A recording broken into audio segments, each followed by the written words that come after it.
Hello everyone, my name is Anisha, educated at Warriors Creed. I welcome you all on Warriors Creed YouTube channel. हमारे previous videos में हमने SSB के बारे में discussion किया है. आज की डिस्कशन कंटिन्यू होती है विद OLQS.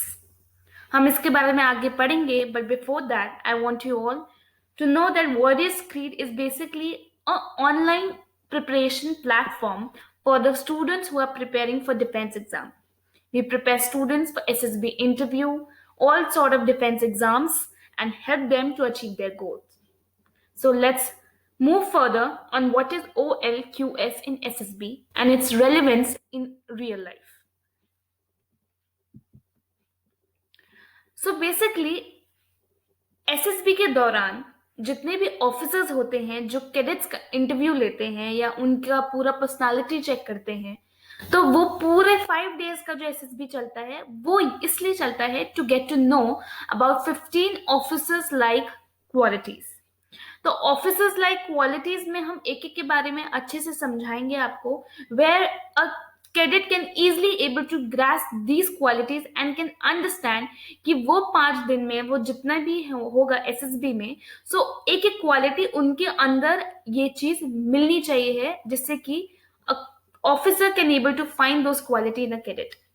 सो इजी है, ऐसा कुछ नहीं है. ये आपके वैसे भी मतलब जो नॉर्मल लाइफ है आपकी, जो रूटीन है, राइट, उसमें ये कैरेक्टर्स आपके अंदर होते ही हैं एंड आपको नहीं दिखते, लेकिन other person can able to find out those characters.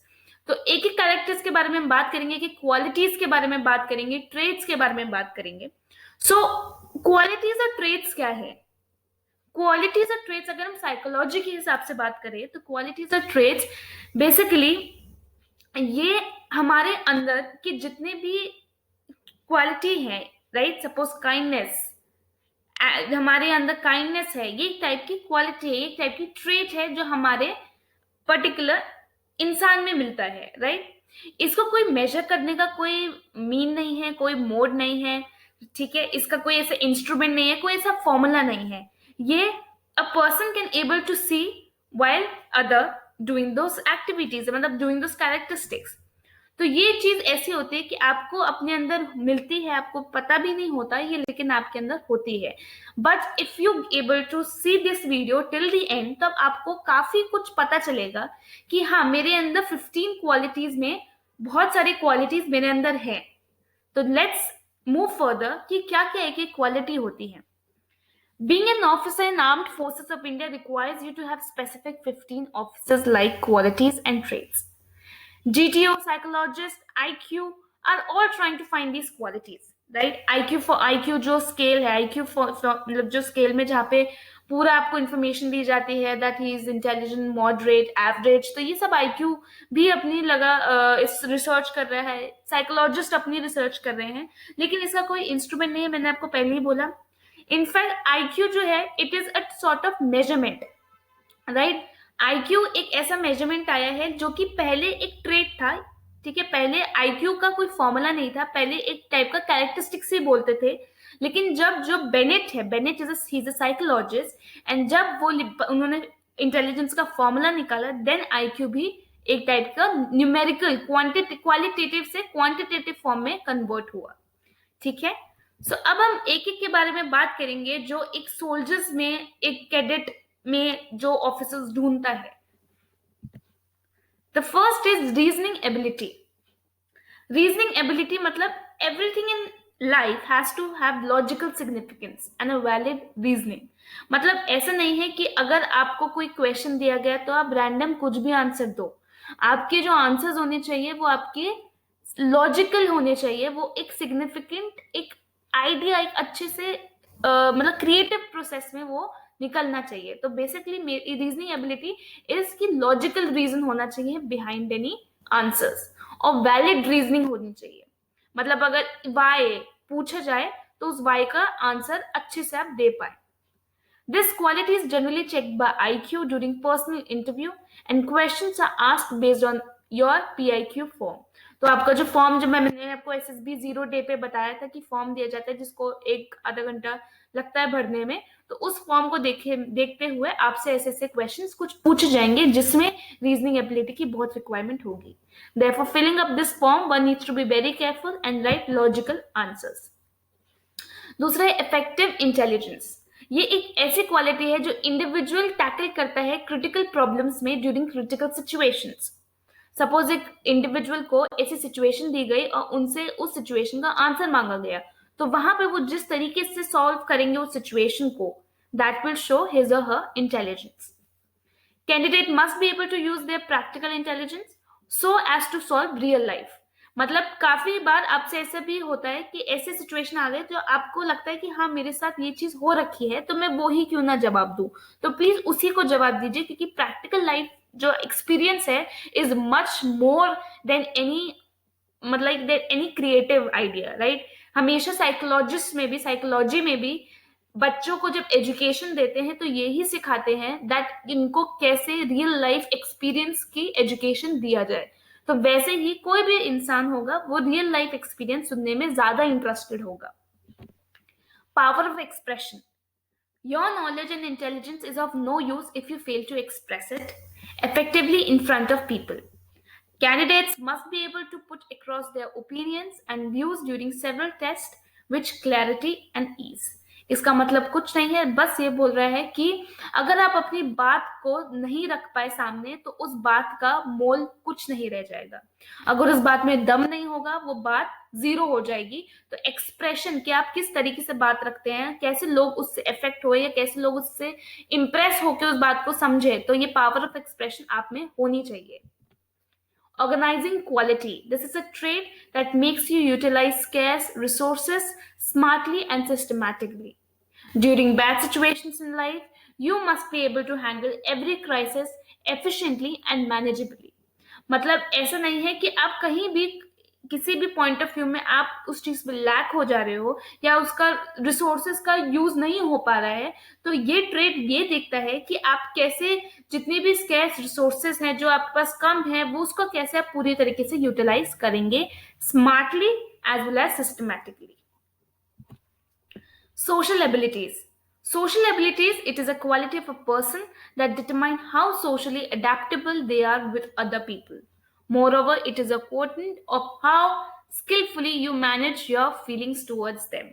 Basically आप सोशल एडजस्टेबिलिटी पे कितने हायर है, किस स्केल पे हैं, वो सोशल एबिलिटीज में देखी जाएगी कि आपके क्या क्या ऐसे स्किल्स हैं या क्या क्या ऐसे ट्रेट्स हैं या कैरेक्टरिस्टिक्स हैं जो कि as a social as a cultural benefit करेंगी. Sense of responsibility. ऑब्वियसली बात है, अगर आप एक रिस्पॉन्सिबल रोल पे आ रहे हैं एज अ सोल्जर, ठीक है, कि आपकी रिस्पॉन्सिबिलिटी क्या है to safeguard your own country, ठीक है. वैसे ही अगर आप किसी भी ग्रुप में होंगे या किसी भी एक्टिविटी आपकी 5 दिनों में चल रही होगी तो आप सेंस ऑफ रिस्पॉन्सिबिलिटी भी आपके अंदर होनी चाहिए. So performing every assigned task with extreme sincerity and determination, what defines your sense of responsibility. Whether you follow the rules, regulations strictly or not, also tells a lot about your attitude towards the job. So discipline इसमें बहुत जरूरी है. अगर आप rules नहीं मानते, अगर आप इतने टाइम पे नहीं उठते हैं, इतने टाइम पे खाने पे नहीं आते हैं या इतने टाइम पे कोई एग्जाम हो रहा है उस पर नहीं है, तो ये क्या दिखाता है कि आपका रिस्पॉन्सिबिलिटी लेवल नहीं है. आपका एटीट्यूड दिखाता है, आपका वे ऑफ अचीवमेंट दिखाता है, वे ऑफ कैसे आप चीजों को देखते हैं. Initiating abilities. This is the quality of an individual to initiate, take decisions for every situation that comes their way. One needs to volunteer and take initiative actions to prove their interest in task. Generally, this quality is analyzed during group discussion.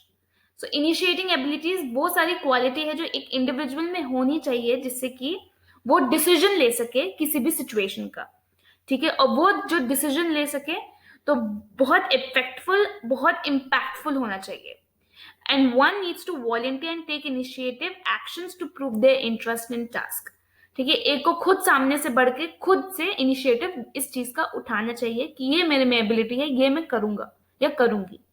Generally ये quality group discussion में देखी जाती है. Cooperative nature, cooperative मतलब अगर आप एक team में हैं और आप अपने ऐसा ना करें कि आप खुद ही जीतते जाएं और खुद ही आगे बढ़ते जाएं, क्योंकि इससे आप क्या हो रहे हैं, एक चीज में पास हो रहे हो तो दूसरी जगह फेल हो रहे हो, जो कि है cooperative. So if you are participating in a group task with utmost harmony, then you are set to be cooperative abilities and capabilities. To develop this quality, one need to be kind, helpful, friendly, and have team spirit. Self-confidence. If you keep doubting yourself, you are not really capable of handling stressful and unfamiliar situations in life. तो self confidence होना चाहिए, आपको अपने पे इतना भरोसा होना चाहिए कि आप इस चीज से आगे निकल जाएंगे. ठीक है, सेल्फ कॉन्फिडेंस क्या है, ये एक बेसिक फाउंडेशन है आपकी फेथ की. ठीक है, और ये सेल्फ कॉन्फिडेंस कहाँ कहाँ दिखने को मिल जाएगा, कि आपका बॉडी लैंग्वेज में, आपकी वॉइस में, आपके कॉन्फिडेंट एक्सप्रेशन में. तो सेल्फ कॉन्फिडेंस एक ऐसी चीज है जो आप अगर ना होंगे तो आपकी बॉडी लैंग्वेज नहीं ठीक होगी, वॉइस ठीक नहीं होगी. तो सेल्फ कॉन्फिडेंस पे सबसे ज्यादा ध्यान देना है. Decisions making capability. Candidates must be able to take practical decisions that are accurate, quick, and a confused officer is certainly not desirable to lead the team. So उनके जो डिसीजन है वो क्विक होने चाहिए, स्टेबल होने चाहिए, confusion नहीं आनी चाहिए उनके डिसीजन में, जो सोचा है वो सही सोचा और उसी के साथ आगे बढ़ना चाहिए. तो ये कैपेबिलिटी आप में होनी चाहिए. Power of influence. Power of influence, अगर सपोज आप ग्रुप पे हैं और अगर आपको लग रहा है कि मेरी बात ठीक है, तो दूसरे बंदे को मैं कैसे इन्फ्लुएंस करूं, ये पावर आप में होनी चाहिए. क्योंकि अगर ये पावर हो गई तो आप बहुत इजीली अपने जितने भी सराउंडिंग में ग्रुप है या आपके पीयर्स हैं या जो भी कैडेट्स हैं, वो आपकी बात से सहमति होंगे. करेज, आपके अंदर करेज होना चाहिए, इतना हौसला होना चाहिए कि आपको पता है कि आप इस रिस्क से निकल के खुद भी जा सकते हो और अपने टीममेट्स को भी आगे ले जा सकते हो. स्टैमिना, ऑब्वियसली बात है, आप अगर सोल्जर हैं तो आप में खूब एम्पल अमाउंट ऑफ स्टैमिना होना चाहिए कि आप किसी भी मेंटल या फिजिकल स्ट्रेस से आगे बढ़ पाए. लाइवलीनेस, बोरिंग ना होए, अपनी लाइफ को बोरिंग ना करें, इंथुजियास्टिक रहे, एक्टिव रहे और हमेशा हंसते रहे, एक स्माइली फेस रखें और हाईली एनर्जी लेवल से सारे सिचुएशन, सारे प्रॉब्लम्स के साथ टैकल करें और उसके बारे में नैगिंग ना करें, कंप्लेन्स ना करें, हंसते हंसते उस सिचुएशन से आगे बढ़े. डिटर्मिनेशन, अब आप में डिटर्मिनेशन होनी चाहिए, आप में इतना मतलब इतनी गोल होनी चाहिए, आप में इतनी पावर होनी चाहिए कि आपने जो सोचा है उसको आप अचीव करेंगे. कैसे? अपने खुद के डिटर्मिनेशन से. मेरा ये मानना है कि मैं इस ऑब्स्टिकल से निकल जाऊंगा आगे, सारे फेलियर्स को पीछे छोड़ दूंगा, वैसे ही जैसे आपने प्रीलिम्स के ऑब्स्टिकल क्लियर करके एसएसबी इंटरव्यू में आप पहुंचे. So that's all the 15 qualities a officer should have. And मुझे लगता है कि मैंने आपको बहुत अच्छी तरीके से इस पूरे 15 ऑफिसर्स क्वालिटी समझाई है. सो अगर आपको अच्छी लगी हो then please like, share and subscribe our warrior screen YouTube channel. और हमारे वेबसाइट के बारे में वॉरियर स्क्रीन मैं लिंक हमारे कमेंट बॉक्स में दे दूंगी. So have a look and कुछ भी डाउट हो then comment on our comment section below. Thank you and have a nice day.